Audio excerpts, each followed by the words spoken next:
Check my teeth. Make sure nothing's in it. All right. All right. Let's hit live. Oh, damn. We're already live. How's it going, folks? Yay! Jumpstart's back in the club. All right. Let me just pull up Trading View here to check out the markets because that's what we're talking about here. There. Pull up the markets. Let's see what's happening with Bitcoin. It's up 9.62%.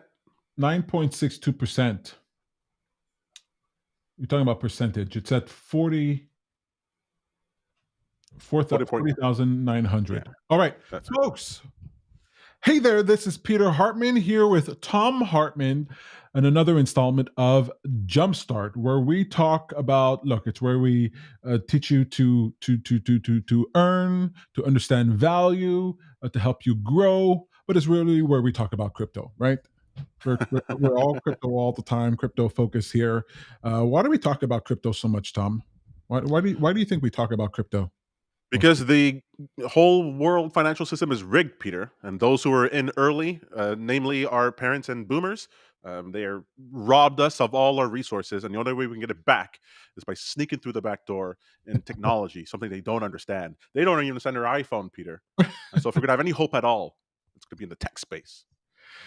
The crypto for us is money heist, and it's where we we're gonna melt the gold down, float it out in the sewers. Spoiler alert. Speaking of It gold, wasn't really a my spoiler. goodness.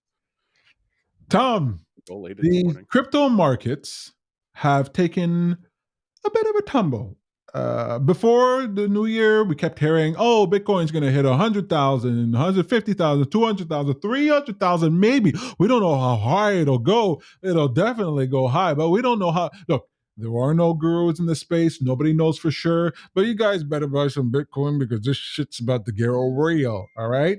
And the party was supposed to be over here, and the party ain't over here no more. All right. So I'm looking at Bitcoin at 40,900. I'm looking at Ethereum at 2,974. And I'm looking at ADA at 1.1. A far cry from the 300,000, 40,000, and what, $3, $20 we were expecting.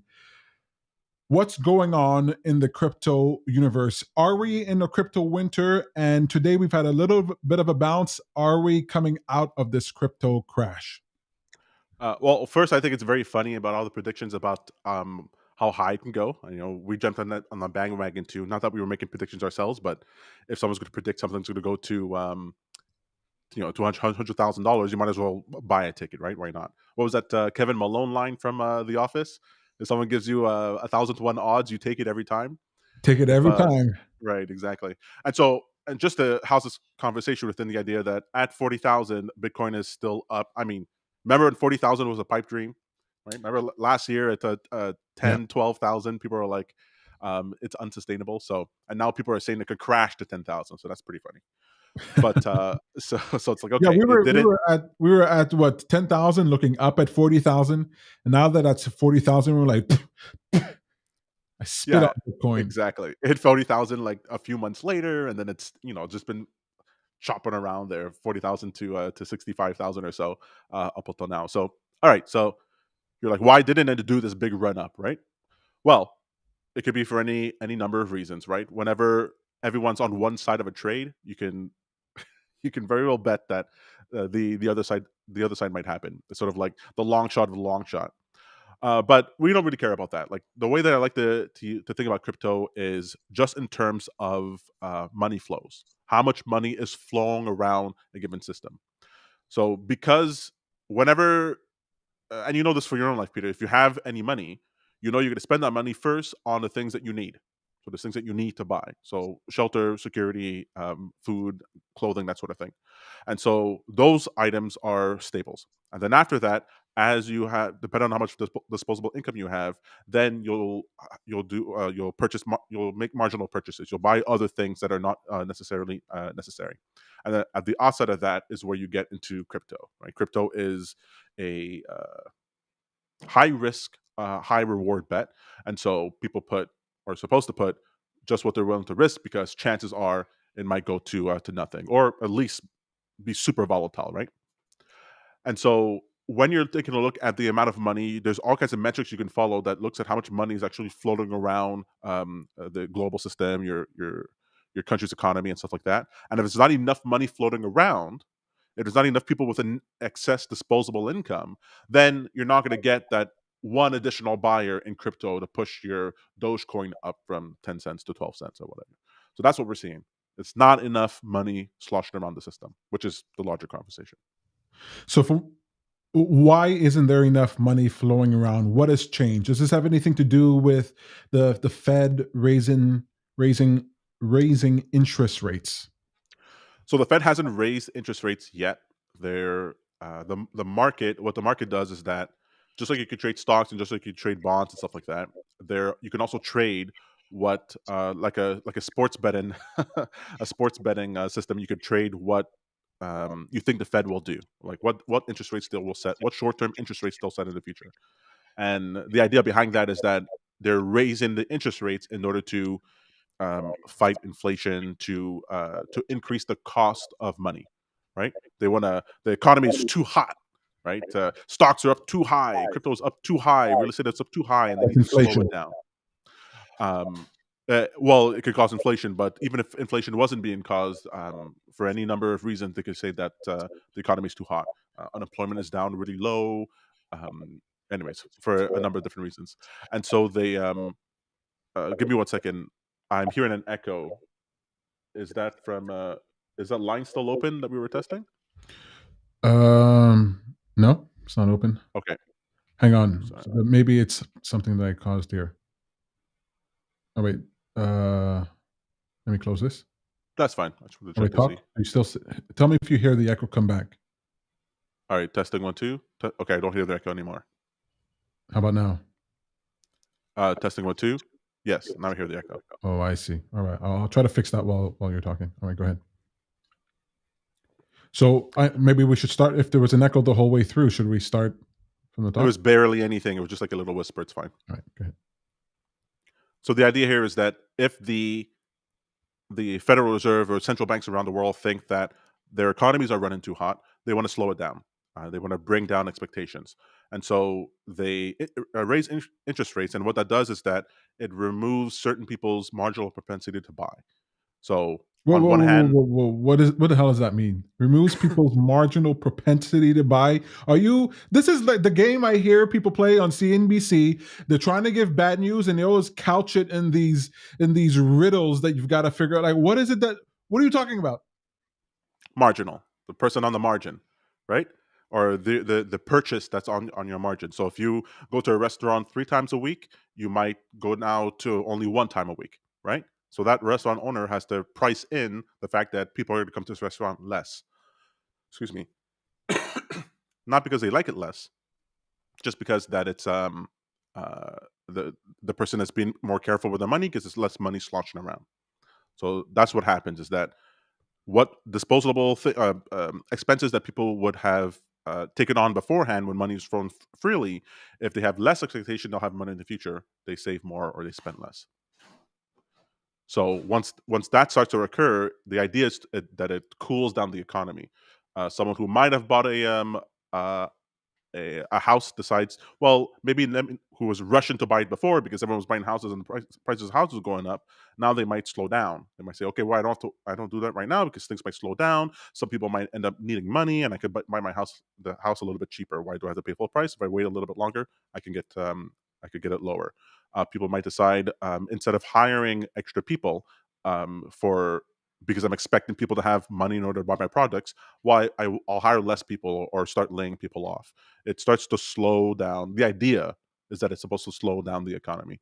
What that means for crypto, though, is that then sometimes it's just that the expectation isn't that there's going to be people there in order to buy it.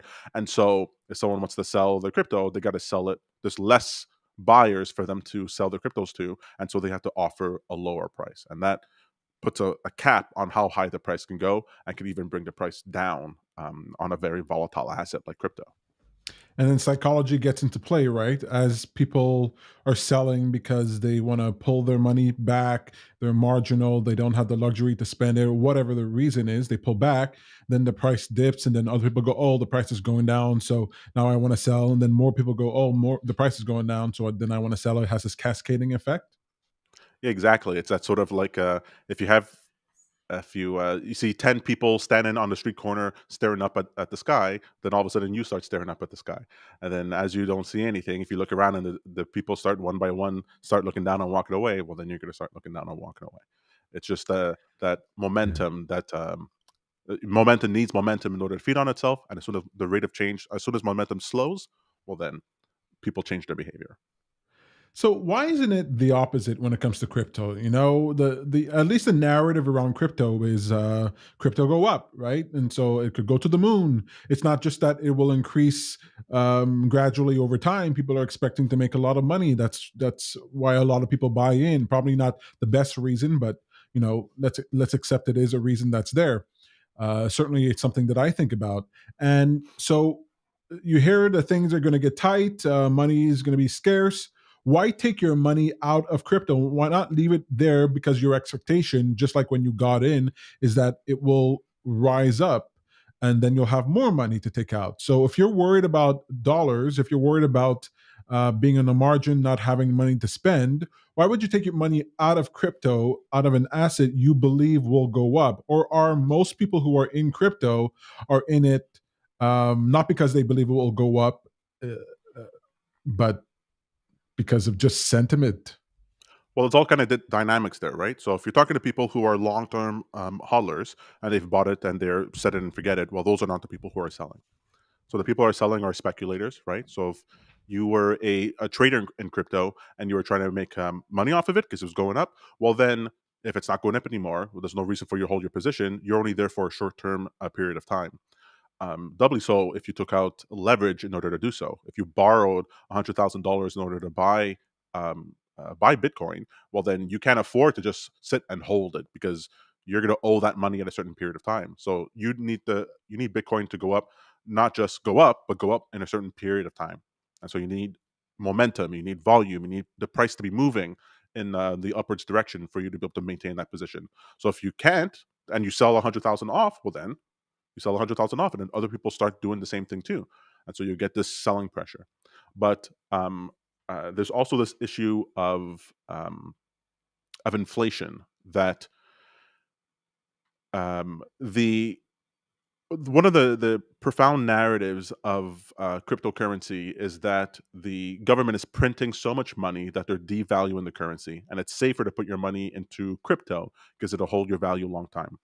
Well, that has a double-edged sword. One, the volatility of the asset, the volatility of crypto, which is to say, the habit of crypto to swing wildly in price, makes it so that it's sort of hard to hold that. You go, I'm going to get out of dollars into crypto because I want more stability, but then it turns out it's not stable. Well, that's nerve wracking. So it's hard for people to make that long term decision. But also, there's a case to be made that inflation or inflation expectations in the future have actually peaked, and this seems to be this is sort of like uh, my agreement. Sorry, my cat's.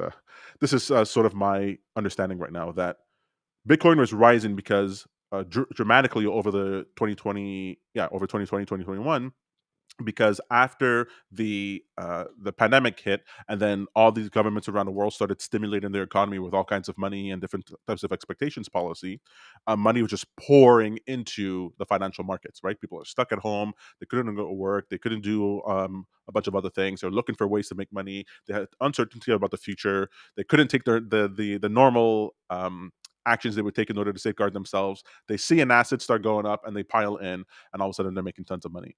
And so they it's people had this concern about inflation, but then it turns out that at the numbers that I'm looking at, I mean, not that I'm developing these numbers myself, but at the research that I follow, it seems to suggest that inflation, that whole ramp up of inflation, that expectation that more money should come into the system and prices are going to keep going up, has started to taper off, and that over the next year or 2 years, that'll start coming down, and you'll have less.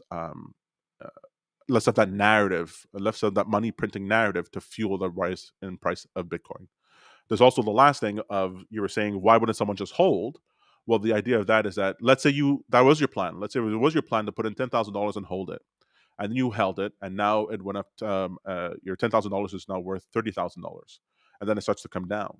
Well, you might just say, "Well, I'm willing to hold my 10,000 that I had there, so I'm just going to book profits. I'm going to sell off 20,000 of it and hold the rest." So that happens too. People can just be like, "Okay, I'm going to take profits on it." So there's all kinds of selling dynamics that come into play to offset any tailwinds that might bring the cause the price of crypto to go up. So, how do you see what's happening now? Uh, Are we Is crypto stable? Are we going down further? Should we expect it to go up? Are we going to be in a crypto winter for a year or two? What's your expectation when it comes to, let's say, the top three: Bitcoin, Ethereum, and Cardano? Well, I'm calling them the top three. Some people won't agree with that, but so there are things that happen within the crypto space that can cause any given crypto to go up and down in value, right? We saw this with Solana, went from $20 to $200, where just because of how they rolled out their developments, the apps they had there, the community valued that cryptocurrency at a higher price. But then, aside from all the different, and Cardano has that too, right? Cardano has, um, they just launched their first, or not Cardano launched it on the Cardano platform or launched exchanges. So a way of using Cardano in the Cardano platform in new ways that people have been waiting for. So that's been pretty interesting. Ethereum is trying to upgrade their system in order to go from Ethereum to Ethereum 2.0, their next version, that has all kinds of different improvements. And so there's all kinds of developments within the crypto space that can move the price. But aside from that, that is not going. There's the larger cycle of what's going on around it. So I talked about the flows of money, but the amount of money flowing in the system is a byproduct of the growth and inflation expectations, or the growth and inflation metrics in a given population. Forgive me. And so what happens is that, I mean, I don't want to go through all the details of the business cycle, Peter, unless you're interested in that. But essentially, there's numbers such as, actually, let me pull up a chart here right now, if you don't mind. This comes from 42 Macro, Darius Dale. This is from his private research. I don't think he'll mind because he was just sharing this publicly on a YouTube video the other day. So I'm not going to go through all his slides, but I'll show you at least this one. And you'll notice the slide has three lines. It has a blue line, a red line, and a black line.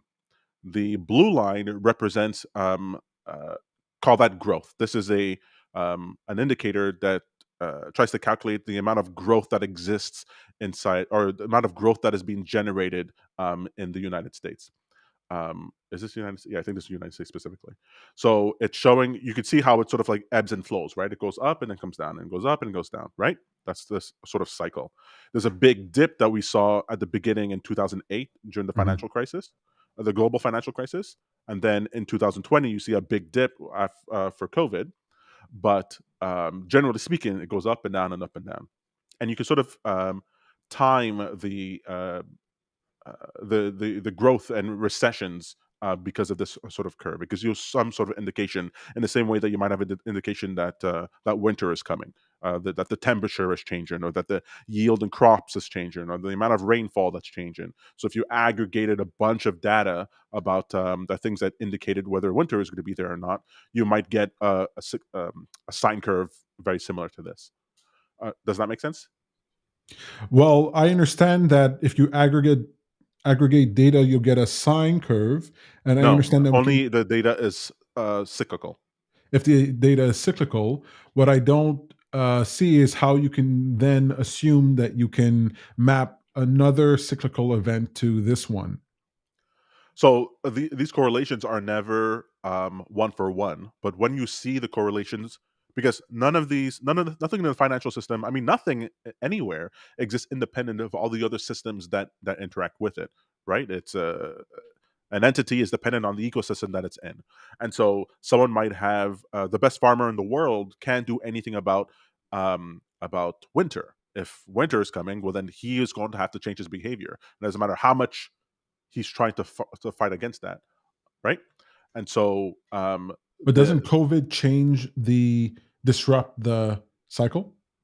yeah, so that's what I think might have happened here with Bitcoin, right? We were expecting if you notice here in the chart for Bitcoin in 2011, um, in 2011, 2014, 2013, and 2017, we had these big on the red line that represents the Bitcoin. You had these big peaks in price, and so we were expecting a big blow off peak like that in price in 2020, 2021. But COVID really shut everything down and put a wrench in the works. In fact, it put a wrench in the works so much so that in addition to us seeing that red line that represents Bitcoin is not really going up as anymore, it's starting to turn down.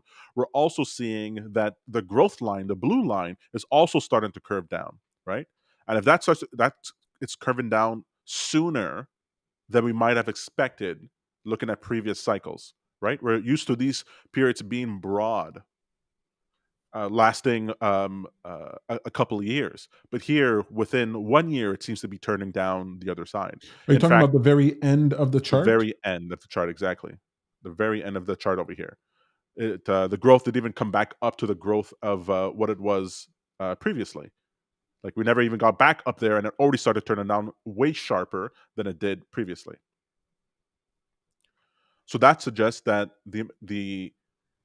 um, the growth of the at least the U.S. And also, and the U.S. is one of the largest players, and so it affects the global economy. And I can show you other information that shows that growth is also slowing in China and in different places. That if growth slows down, we might see that pool of extra marginal money start to tighten up, and financial conditions start to tighten. And that happens, it's very hard to see the case where Bitcoin does a blow off top that goes up like it did before. It could very likely stay stable or come down.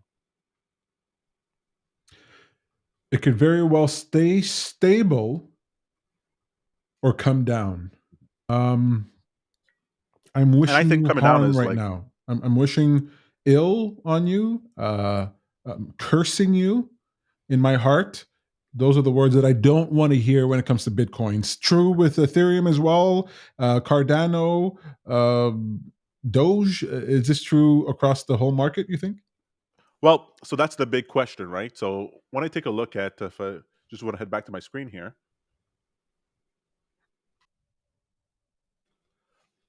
I often take, especially on red days, I like to take a look at other cryptocurrencies that are doing well while other ones are doing poorly. So, for example, here I just sorted here that sorted this chart of cryptocurrencies by their percentage gains over the last 7 days.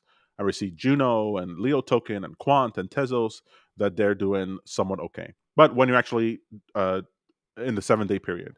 But when you actually drill down in Tezos, let's say, and you look at the actual chart over the last year, you'll notice that it fell dramatically from October. From October 2021, it fell. It's fallen dramatically, and a lot of them have this. That even though short temporarily they've been rallying pretty healthily, that it's not sustainable. That it's not holding long. In fact, I would need to see if we take a look at the Bitcoin chart, I would really need to see Bitcoin head back up above its all-time highs of 69,000 and stay there for a while before you could even say that it's bullish again, right? Now, people don't usually like to hear that. They don't want to hear, well, I got to wait till it's back up to normal before I should get back in. And it's like, well, no, you can get back in. You can stay in or get back in now, but you're taking the risk. And by taking the risk, if it does go up, you get paid for that risk by being able to sell it to the next guy who didn't want to take that risk at the higher price. But then you also take the risk that it could drop. And if it could drop, well, Time it drops, you buy more. That way, when it goes back up, because you bought at a lower price point, it covers you. yeah. So let's say you sell 2/3 of your position. Um, No, I'm not saying sell. Just saying well, buy it's one way buy of playing it, buy right? the Someone dip. might say, I want to be in, but I don't want to. I want to take the risk, but I want to take too much risk, right? So someone might say, well, what should I do? Well, what I would tell someone to do is, well, having a zero position is not a good position. This is what something we've been saying along with everybody else for a while now. Like, unless you're taking that money out and you're putting it somewhere else, that the likelihood that this is disposable money, right? There's a likelihood that this could turn into uh, 2 times, 5 times, 10 times its value. Unless you have something else like that you're going to do, I'm not sure why you're going to be panicking about it, right? It's sort of like, well, I don't want to compare it to a casino because that's brings back dark memories for me, Peter. But it's sort of like you took the bet because you knew it was volatile and you knew that has a potential of a high payout. You only So put in far, what you're willing to lose. we're willing to lose. So far, it's crashed to a price that 1 year ago, 2 years ago would have been obscene. What are you really worried about? If Bitcoin dropped to 10,000, I would be like, okay, well then buy it at 10,000. Like when we bought it at 10,000 the first time, we didn't know it could go to 60. If you buy it at 10,000 the next time, then you know it could go to 60, right? So, all right. Your silence doesn't make it seem like I made a lot of sense there, Peter. But I No, know I did. you. I know I did. No, When what you're Bitcoin went from saying. $20,000 down to $3,000, $3,000 was a bargain. Yeah, no, what you're saying is incredibly obvious to me, and of course, and what we've been telling people First of all, let me just say, are you giving financial advice? No, I'm not giving any financial advice unless you pay me to, and then I will give you financial advice. No, no No, we're financial not advice at giving all. any financial advice. This No is financial opinion. advice. Do your own homework. But the whole time we've been, laying out the rules, laying out the expectations. You keep telling people know what you're buying, right? You're buying a volatile asset. You're looking at are you playing short term or long term? And You're you make buying your hope, Peter. you're buying Peter, hope. you're buying hope. And you want to decide what you want to do before emotions come into play, right? You decide what your price point is, you decide what your strategy is, and then you execute on that when it's time to execute on that. So if you say, hey, if this thing drops below 50,000, I'm out, well then follow your word and get out. If you had no plan to begin with, well then Yeah, develop a plan. But yes, so you told me that. Right. So I wake up today and Bitcoin and everything seems to be going back up a bit. It's up like nearly 10%. And let's say 9%. Ethereum as well too. ADA is up somewhat as well. And I'm like, oh, we're recovering. And you're like, looks like a fake out. that's right. Yeah. So pull back to my chart over here. So these are 8 cryptocurrencies that I pay attention to. Actually, let's switch these guys to nice lines here, so it doesn't actually no, whatever. So what happens is that the chart on if I take a look at on the short term, it looks great. Things are going up and to the right. Look at that, Bitcoin up and to the right, Ethereum up and to the right, up and to the right. But if I take a look at it on a long term period of time, uh, not so good, right? We don't like this chart. This is No. me no like you this. Put it back to the 1 day rolling average. You look at it at 5 minutes, it looks fantastic. And so what happens is that it doesn't matter how much it moves, what percentage it moves, as long as the high that it gets to, has to be higher than the previous low. So here it jumped up. If we take a look at Bitcoin here, let's just go back to Bitcoin. This move today, where let's say the low over here was at let me draw here. We had a low over here, which was a new low, and then here it went up to this high. But this high is the same low that it was at previously, which wasn't a new low itself. Now, if this price goes up above here and then stays here, and then goes up again and stays here, and then goes up, then we're looking at something interesting. Excuse me. But this one price move, it's nothing. This is just noise. We saw it over here. We saw it over here. We saw it. Hell, we saw it over here. Right? It's got to get to a new high, which it did get to a new high. Right? This high over here. It needs to get to a new high and stay there. That's how you know that For how it's long? bullish. Um, for a couple of closes, I would say for a chart like this, I would say for the length of time that I saw one of these humps. So I would say here it was July to October. So I would say 3 to 5 months. 3 to 5 months. 3 to 5 months. Look, if a movie trailer comes out and it tells me, oh, the brand new Matrix 16 is coming out in 3 to 5 months, I'll be like, get out of here, man. 3 to 5 months, that's forever from now. All right. Will Joe Biden even be president 3 to 5 months from Well, now? I don't it even matters know. where you're buying it. Let's say you don't have any crypto, right? Or you have some crypto and you want to buy more. Then what I'm saying is good news. Wait for the price to drop even further and be prepared to buy. Be prepared to buy because this growth, that growth chart I was telling you about, that growth downturn doesn't last forever. Eventually, you come out of it. Usually about 18 months to 2 years. And so, if you wait 6 months from now, you hear there's some big crash. Bitcoin fell down to 15,000. Grab yourself some because you're not the guy who has to wait till it gets to 50,000 to get back to break even. If you buy it at 15, you'll be making double your money at 30, which is still lower than it is right now. A lot of people have some crap to talk about Michael Saylor, but I heard Michael Saylor from Michael Strategies say on a regular basis, if you're buying Bitcoin with a time horizon that's less than 4 years, don't buy Bitcoin. Right? Just people who buying it to want to get rich quick in the short term. And if you go on Reddit, if you go on Twitter, you're going to see a lot of people who are really upset and perturbed by these moves. But if you're looking at something over the course of, just like looking at over the course of a day, 5 minutes gives you a skewed perspective. Giving you looking at it over the course of 4 years will give you a far more stable understanding of its trajectory. And if you're holding it over that time, well, what happens in between now and then, not so important to you. You're looking probably, in terms of a bet, probably being in the green, doing very well 4 years from now. That's right. He's saying 4 years because he understands the importance of cycles, and that these cycles last anywhere between these legs of these cycles last anywhere between 18 months to 2 years to longer.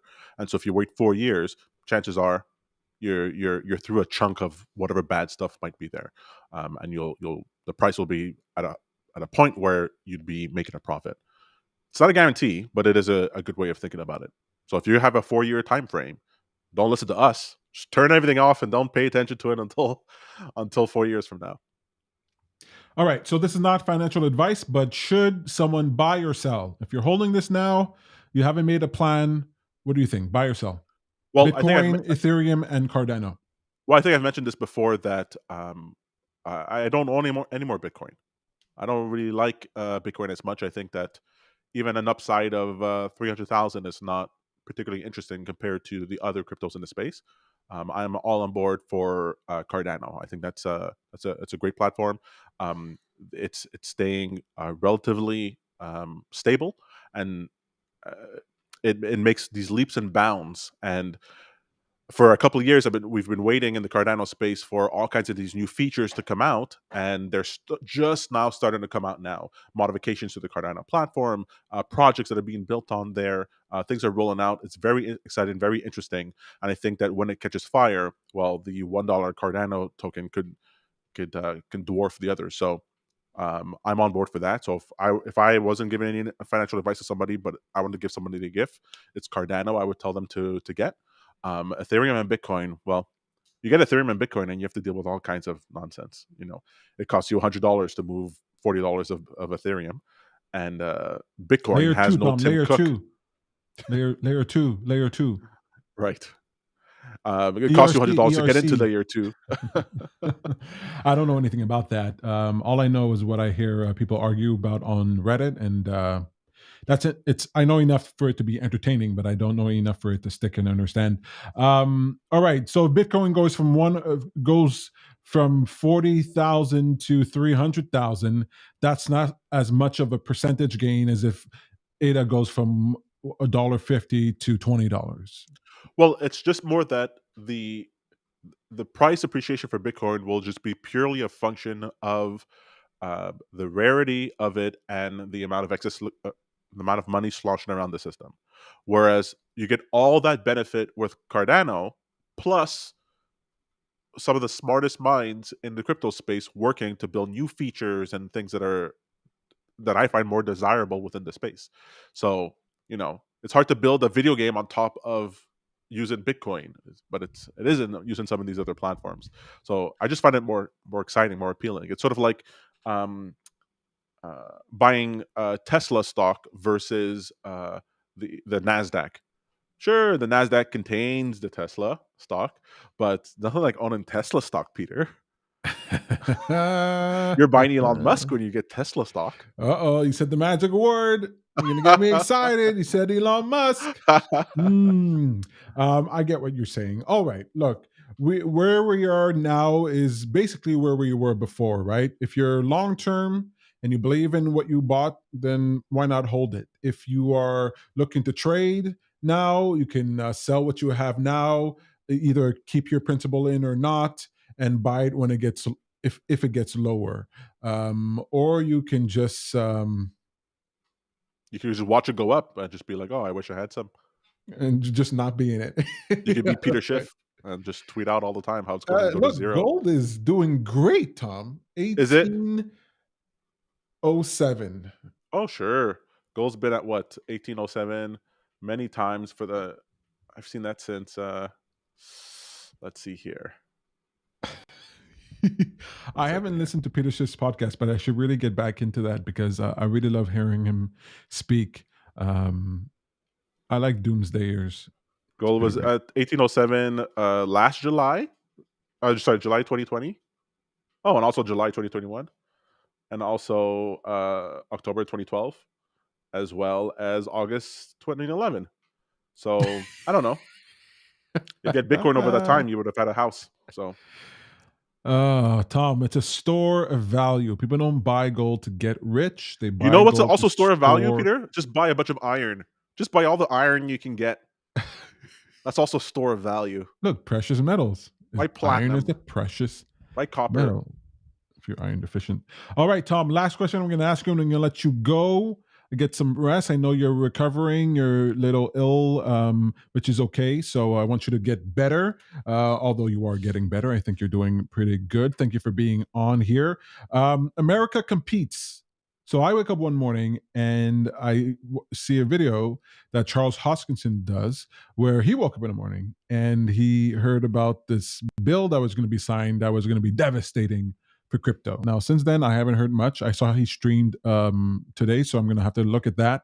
Are you worried about what's happening in the America Competes bill? This thing that might put crypto under a guillotine and at the push of a button, and any time an unelected official can squash it. Like, are you worried about this? Yeah, I mean, I'm worried about it. I mean, they're trying to Nancy Kerrigan crypto, like that's what they're trying to do there, and so it's interesting. It's Wait, Nancy Kerrigan crypto? yeah, they're trying to kneecap that thing. So I see it a lot, like when mom used to try to put adult website blockers on the computer, but she didn't really understand that all I really needed was time.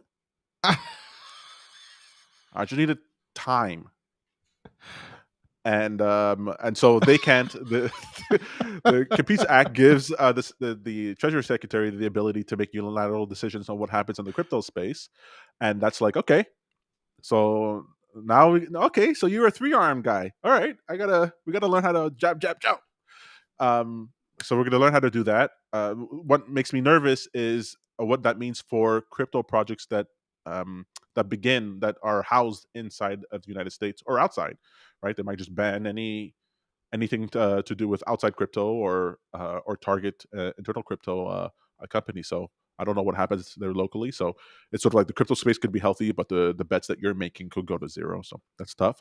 But that was always the risk, right? The risk was always that once you get big enough, they can't just let you coast by. And what I'm banking on, and this is what I see when I watch Peter, I watch hours and hours of hearings, not just for crypto, but for anything, just to hear these senators and congressmen talk and see the policy reviews. And it's so exciting So exciting. You're on the edge of Budget your seat. reforms. Yeah. And regulation modifications. And I like that. And what I constantly see is that it is a old, large um, steamship that is trying to compete with the young king on the block. And so they could try what they want. I'd be very surprised if they really got any major traction. And I'd love to see what happens when they make a decision that wipes out trillions of dollars of value from their voter population. That should be interesting. We call that, Peter, fourth a turning. All right. So let's see what happens.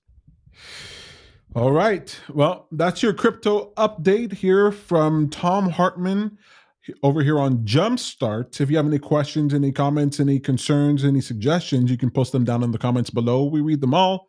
Very interested in what you have to say. Next time when you see us, you'll be able to call in. You'll be able to call in to our phone number and ask Sacred Prophet here, Tom Hartman, some questions. So if you have any questions about crypto, about what's going on, or anything to do with finance or making money or anything like that, definitely tune in for that. We're going to be starting a project soon. We're going to be helping people with their side hustles, developing that, putting that out there. So really looking forward to that. Lots of good things happening here on this channel. So please stay tuned, like and subscribe if you like what you're seeing and you want to see more, and make sure to hit that little bell so that you get notified when we go live. Tom, I'll give you the last word. Joe Rogan shouldn't be canceled. I think that it was completely misunderstood. Neil Young should be. No politics. No politics. All right, come on, okay, man. That guy is killing people with misinformation. What? All right.